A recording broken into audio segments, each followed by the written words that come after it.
I want to thank you for your leadership on this particular topic and for calling for transparency in the 340B program.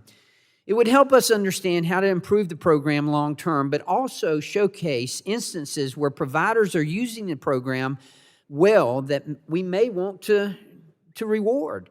Transparency is critical for this to occur. We look at transparency and you want to think, well, it's only to show where the problems are. But in this case, it can actually show us the benefit that it's having. And we can build upon that benefit. So let's, instead of looking at the glass and saying it's half empty, you can look at it and say it's half full.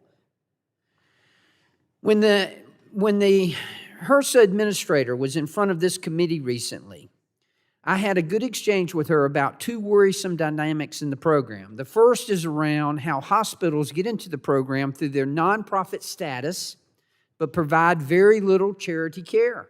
We know that's happening. That's why the pharmaceutical manufacturers are balking on this.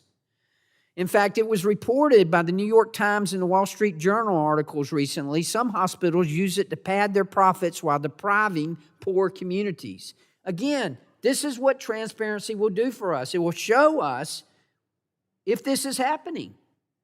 This is exactly the opposite of what the program and the mission, as the ranking member just alluded to. This is exactly the opposite of what it's supposed to be doing. The second thing that it will do is it'll show how PBMs are stealing 340B discounts from community health centers and other needy providers through predatory and deceptive contracts.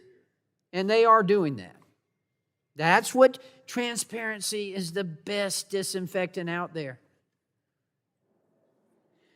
I do think these issues should be looked at more closely, and I invite my colleagues on both sides of the aisle to work with me to address these urgent problems as part of a broader effort to make 340B work better for needy patients and their providers. The 340B program is an excellent program for FQHCs, for rural hospitals.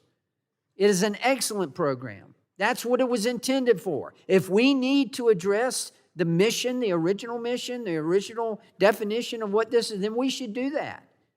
Because this is what it was intended for. But instead, it has turned out to be a boondoggle for nonprofits and for large hospital systems that it was never intended for. That's why the pharmaceutical manufacturers are so upset about this, and I don't blame them. I don't blame them one bit. And that's what transparency will do. It will help us to see where it works, what the benefits of it are for, and it will help us see where it's not working and what it's not supposed to be doing. Thank you, Mr. Chairman, and I yield back. Will the gentleman yield?